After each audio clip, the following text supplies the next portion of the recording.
astroseva.com வாக்கிய மற்றும் திருக்கணித முறை ஜோதிட மென்பொருள். ஜாதகத்தில் வந்து ராகு அப்படிங்கிற கிரகத்தை வந்து நம்ம பேலன்ஸ் பண்ணணும், அதுக்காக ஒரு ரத்தினம் பயன்படுத்தலாம் அப்படின்னா அது எந்த ரத்தினம் பயன்படுத்துவது சரியா இருக்கும்? ராகுக்காக போட வேண்டிய ரத்தினம் கோமேதகம் அப்படின்றது பேர். இங்கிலீஷில் அதை ஹெசோனைட் அப்படின்னு சொல்லுவாங்க. அந்த ராகு அந்த கலர் வந்து எப்படின்னா ஹனி கலர் அப்படின்னு வச்சுக்கோங்க. அதுக்குள்ளே இருக்கிறது வந்து கால்சியம், அலுமினியம், சிலிக்கேட். ஸோ அந்த ப்ராப்பர்ட்டிஸ் என்னெல்லாம் நமக்கு கொடுக்குமோ, ராகு எங்கே இருக்கார், அது எதுக்காக கொடுக்குறீங்க அப்படின்றத டிசைட் பண்ணிட்டு தென் டோசேஜ் அது என்னன்றது பார்க்கணும். இப்போ 10 வயசு பையனுக்கு வந்து நம்ம ராகு கொடுத்துட்டோம் அப்படின்னா அவங்களுக்கு 60-70 வயசு வரும்போது வெயிட் வேரியேஷன் இருக்கும். வெயிட்டுக்கும் ஜெம்ஸ்டோனுக்கும் நியாயப்படி சம்பந்தமே கிடையாது. சனி பகவானோட கோமேதகம் நல்லா ஒர்க் பண்ணும். புதனோட போடலாம், குருவோட அதாவது கனக புஷ்பராத்தோட போடலாம், மரகத பச்சையோட போடலாம், வைடூரியத்தையோடையும் ராகு போடலாம். உங்க ஜாதகத்துல அந்த யாரு எந்த ஜாதகர் வந்து கோமேதகம் போடணும்னு டிசைட் பண்ணிட்டோமோ அவருடைய ஜாதகத்துல சூரியன் நல்லா இருந்ததுன்னு வச்சுக்கோங்களேன்.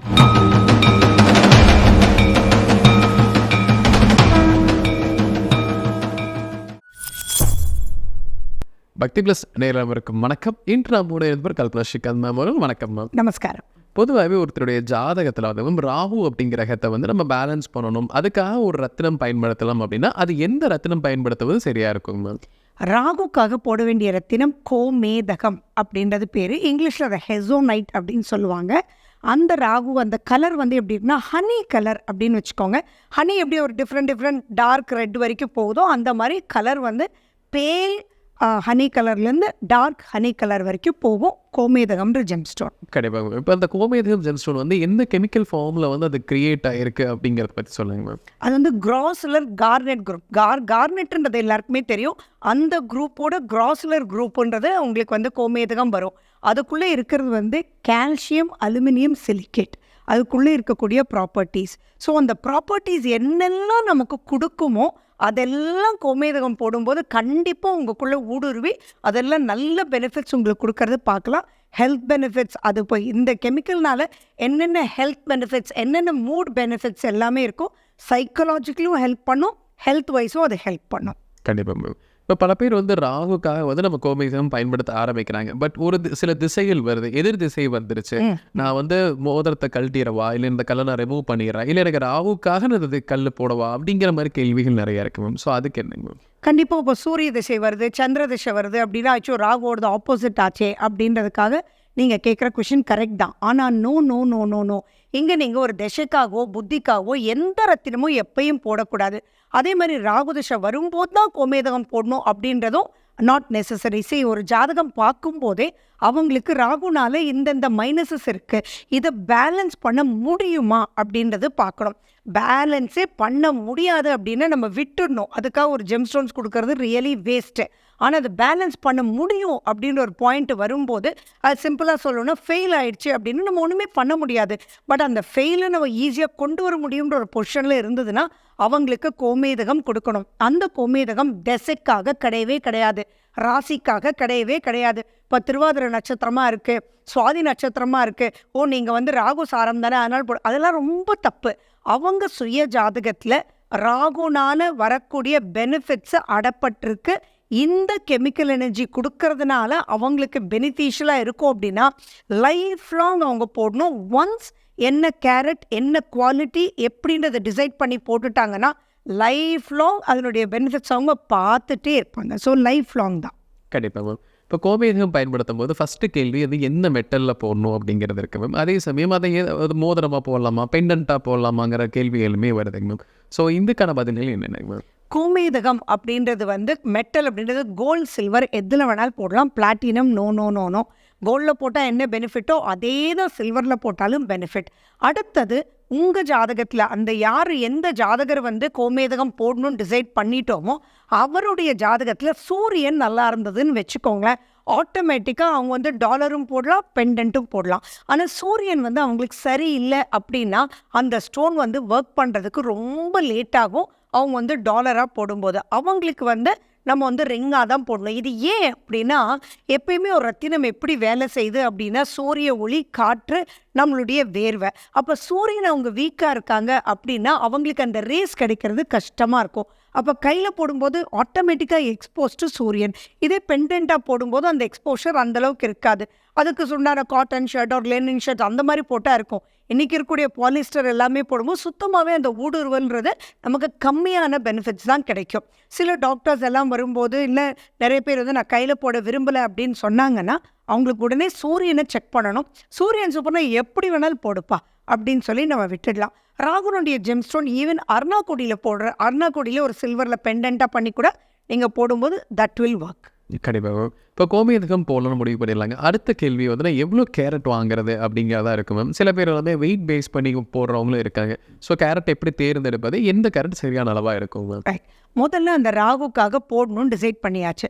அந்த ராகு எந்த அளவுக்கு நமக்கு ஒர்க் பண்ணணும் அப்படின்றது நம்ம டிசைட் பண்ணணும். அந்த இருக்கக்கூடிய பொசிஷனை வச்சு, அதாவது சுய ஜாதகத்தில் ராகு எங்கே இருக்கார், அது எதுக்காக கொடுக்குறீங்க அப்படின்றத டிசைட் பண்ணிவிட்டு தென் டோசேஜ் அது என்னன்றது பார்க்கணும். இப்போ ராகுனுடைய ஜெம்ஸ்டோன் அப்படின்னு எடுத்துக்கிட்டோன்னா உங்களுக்கு வந்து 150 ரூபாலையும் இருக்குது, உங்களுக்கு வந்து ஒரு 10,000 20,000 ரேஞ்ச்லேயும் இருக்குது. அப்போது எந்த குவாலிட்டி உங்களுக்கு வேணுன்றதை டிசைட் பண்ணிவிட்டு, இப்போ எல்லாமே வந்து ஹை பவர்ஃபுல் பிளானட்ஸாக இருக்குது. ஆனால் ராகு டோட்டலி டவுன். அப்போ he'll be a very powerful person. ஆனால் உனக்கு டிலே, தடை மேலே தடை அப்படின்னு வந்துகிட்டே இருக்கும். இவனுடைய ஐடியாஸ் மற்றவனுக்கு சூப்பராக இருக்கும், ஆனால் இவனுக்கு வந்து நடக்காது. அப்படிலாம் இருக்கும். பிளானட்ஸ் ஆர் வெரி ஸ்ட்ராங், ஆனால் ராகு விட மாட்டேங்குது. அப்போ உங்களுக்கு எப்படி கொடுக்கணும்? ஹை டோசேஜில் இருக்கக்கூடிய ஜெம்ஸ்டோன் இருக்கணும். நான் டோசேஜ்னு சொல்கிறது இன் குவாலிட்டி நாட் இன் குவான்டிட்டி. அதை வச்சு தான் நம்ம டிசைட் பண்ணணுமே ஒழிய நாட் ஆன் த சைஸ், அவங்களுடைய வெயிட்டை வச்சு அப்படின்றதெல்லாம் that is all really not good. இப்போ 10 வயசு பையனுக்கு வந்து நம்ம ராகு கொடுத்துட்டோம் அப்படின்னா அவங்களுக்கு 60-70 வயசு வரும்போது வெயிட் வேரியேஷன் இருக்கும். வெயிட்டுக்கும் ஜெம்ஸ்டோனுக்கும் நியாயப்படி சம்மந்தமே கிடையாது. அவங்களுக்கு லைஃப்பில் ஹாரோஸ்கோப் பார்க்கும்போதே டிசைட் பண்ணிட்டா அதே ஸ்டோன் 10 வயசில் போட்டதோ த்ரூ அவுட் லைஃப் டைம் அவங்க போட்டாலே சேம் பெனிஃபிட் அவங்க வந்து பார்ப்பாங்க. கண்டிப்பாக. இப்போ கோமேதகம் அணிய ஆரம்பிக்கலாம்னு முடிவு பண்ணிடுறோம். ஸோ அந்த ஜெம்ஸ்டோனை வந்து எந்த தினத்திலிருந்து நம்ம ஸ்டார்ட் பண்ணலாம், இல்லை எந்த நாள்லேருந்து ஆரம்பிக்கலாம்? ராகு அப்படின்றதுக்கு இப்போ மற்ற கிரகங்கள் அப்படின்னா உங்களுக்கு திங்கள் செவ்வாய் ஃபர்ஸ்ட் ஹவர் ஆஃப் அப்படின்னு வரும். ஆனால் ராகு அப்படின்னு வரும்போது இவங்களுடைய ஃபேவரபிள் டே என்ன அப்படின்றத நம்ம பார்க்கணும். பார்த்துட்டு அந்த ஃபேவரபிள் டைம் என்ன. இப்போ வந்து மேஷராசிக்கு இதுதான் ஃபேவரபிள் அப்படி கிடையாது. பொது பலனில் பார்க்கக்கூடாது. அவங்க ஜாதகத்தில் எந்த டேல இது ஸ்டார்ட் பண்ணணுன்றது ஒரு நல்ல அனாலிசிஸ் இருக்குது. இது நல்ல அஸ்ட்ரோஜெமாலஜிஸ்ட் யாராக இருந்தாலும் உங்களுக்கு கண்டிப்பாக தெரியும். ராகுனுடைய ஃபேவரபிள் டே எல்லா அஸ்ட்ராலஜருக்கும் தெரியும். அவங்க வந்து ஃபார் எக்ஸாம்பிள் அவங்க சொல்கிறாங்க கோமேதகம் வாங்கிட்டாங்க, இவங்க அந்த அஸ்ட்ராலஜர்கிட்ட கேட்கணும் உங்களுக்கு எந்த டேட்டில் ஸ்டார்ட் பண்ணணும்னு. அவங்க எழுதி கொடுப்பாங்க. அந்த டைமில் ஸ்டார்ட் பண்ணும்போது தான் அவ்வளோ பெனிஃபிட்ஸ் வந்து பார்க்க முடியும். இப்போ கோமேதகம் நம்ம பயன்படுத்த ஆரம்பிக்கிறோம் அப்படின்னா அது வந்து எனக்கு ஒர்க் ஆகுதா இல்லையா அப்படிங்கிறத வந்து நான் எதை பேஸ் பண்ணி நான் அதை ப்ரூவ் பண்ண முடியும்? இப்போ கோமேதகம் அப்படின்றது ராகு வந்து விடமாட்டேங்குது அப்படின்னா நிறைய பேர் பார்ப்பாங்க. தடை எல்லா எஃபிஷியன்சியும் இருக்குது, ஆனால் நடக்கவே மாட்டேங்குது. எது எடுத்தாலும் வந்து சேலஞ்சஸ் நிறைய வந்து அதுக்கப்புறம் தான் சாதிக்க வேண்டியதாக இருக்குது. பிளாக் ஆகுது அப்படின்லாம் யாரெல்லாம் சொல்கிறாங்களோ அவங்களுக்கு தான் இந்த ராகு வந்து நெகட்டிவாக இருக்கும். அந்த பாயிண்ட்டுக்கு அவங்க கோமேதகம் போடும்போது இந்த பிளாக்ஸ்லேருந்து ரிமூவ் ஆகிறதும், அவங்க வந்து ஃபார் எக்ஸாம்பிள் அவங்க ஒரு 20 தடவை போனால் தான் நடக்குது அப்படின்னா 2 தடவை போகும்போதே நடந்துடும். அதுக்குள்ளே அனுபவிச்சுவேன், என்னடா அது டக்குன்னு நடந்துருச்சு, டக்குன்னு நான் நினச்சது நான் போனேன், பார்த்துட்டாங்க, வச்சுட்டாங்க, கரெக்டாக டிசைட் பண்ணிட்டாங்க அப்படின்றது புரியும். அப்படின்னா உள்ளது உள்ளபடி இவங்க கண்ணுக்கு தெரியும். அது தெரியும் போதே இந்த ராகு வேலை செய்யுதுன்றது கண்ணார மனதார தெரிஞ்சுக்கலாம். இப்போ ஒரு காம்பினேஷன் பண்ணலாம் அப்படிங்கும்போது இப்போ கோமேதகம் கூட எந்த காம்பினேஷன் ஸ்டோன்ஸ் பண்ணலாம், எது பண்ணவே கூடாதுங்க மேம்? சரி, ராகு அப்படின்றதெல்லாம் வந்து அசுப கிரகம் அப்படின்ற ஒரு லிஸ்ட்டில் இருக்குது. நீங்கள் தனியாக போடும்போது எந்த வித ப்ராப்ளமும் இல்லை. ஆனால் கண்டிப்பாக மாணிக்கத்தோட முத்தோட சனி பகவானோட கோமேதகம் நல்லா ஒர்க் பண்ணும். புதனோட போடலாம், குருவோட அதாவது கனக புஷ்பராத்தோட போடலாம், மரகத பச்சையோட போடலாம், வைடூரியத்தையோடையும் ராகு போடலாம். இந்த இடத்துல பெரிய சர்ச்சை கேள்வி ஒரு தடவை வந்தது, ராகுவோட கேது எப்படி கொடுக்கறது அப்படின்னு. அதுக்கு 147 தியரின்னு ஒன்று இருக்குது. அந்த தியரி படி கோமேதகம் வைடூரியம் சேர்ந்து போடலாம். போடும்போது ரொம்ப சூப்பர் ரிசல்ட்ஸ் வந்து பார்த்துட்டே இருக்கும். அண்ட் மேலும் அது யாருக்கு கொடுக்குறோம் எப்படி போடணுன்றதும் இட் வேரி ஆகும் அப்படின்றத நீங்கள் மைண்டில் நல்லாவே வச்சுக்கணும். கூடாத ஜெம்ஸ்டோன்ஸோட நீங்கள் வந்து கோமேதகம் போடக்கூடாது. 1-to-1 காம்பினேஷன் நான் சொல்கிறேன். பட் கிளஸ்டராக இருக்கும்போது பிளேஸ்மெண்ட் ஒர்க்ஸ் அண்ட் இம்பார்ட்டன்ட் ரூல்ன்றது ஞாபகம் வச்சுக்கணும். கண்டிப்பாக மேம். இப்போ நமக்கு வந்து கோமேதகம் பயன்படுத்துகிறோம், நமக்கு ராகு வந்து நல்லாவே சப்போர்ட் பண்ணுறாங்க. நம்ம ஆசைப்பட்ட விஷயங்கள்லாம் நடந்துருது அப்படிங்கும்போது அந்த ஜெம்ஸ்டோனை நம்ம ரிமூவ் பண்ணிடலாமாங்க மேம்? கண்டிப்பாக ரிமூவ் பண்ணக்கூடாது. ஏன்னா இப்போ வந்து நான் எப்பயுமே திசைக்காக ஒன்று போடுங்கன்னு சொல்கிறதே இல்லை. லைஃப்பில் ஒன் டைம் இன்வெஸ்ட் பண்ணுங்கள் என்ன ஜெம்ஸ்டோன்னு. அது உங்களை எல்லா பக்கமும் வந்து அந்த சேலஞ்சு வரதுன்றது கண்ணில் காமிக்கும். அதுலேருந்து எப்படி நீங்கள் வெளியில் வரணுன்றது உங்களுடைய புதன், சனி, குரு ஹெல்ப் பண்ணுவாங்க. அப்போ ஆட்டோமேட்டிக்காக வந்து கிளியரன்ஸ் ஆகும். ஸோ ஒன் டைம் ஜெம்ஸ்டோன், நான் இந்த தடை போயிடுச்சு, ஃபார் எக்ஸாம்பிள் கல்யாணம் ஆகவே இல்லை, தடை மேலே தடை வந்துகிட்டே இருக்குது, இது போட்டதுக்கப்புறம் அடேங்கப்பா கல்யாணம் நடந்துருச்சு, நான் ரிமூவ் பண்ணி வைக்கிறேன். நோ நோ நோ, இது வந்து நாட் ஃபார் ஒன் பர்பஸ். எந்த ஜெம்ஸ்டோனுமே ஒன் பர்பஸ்க்காக கிடையாது.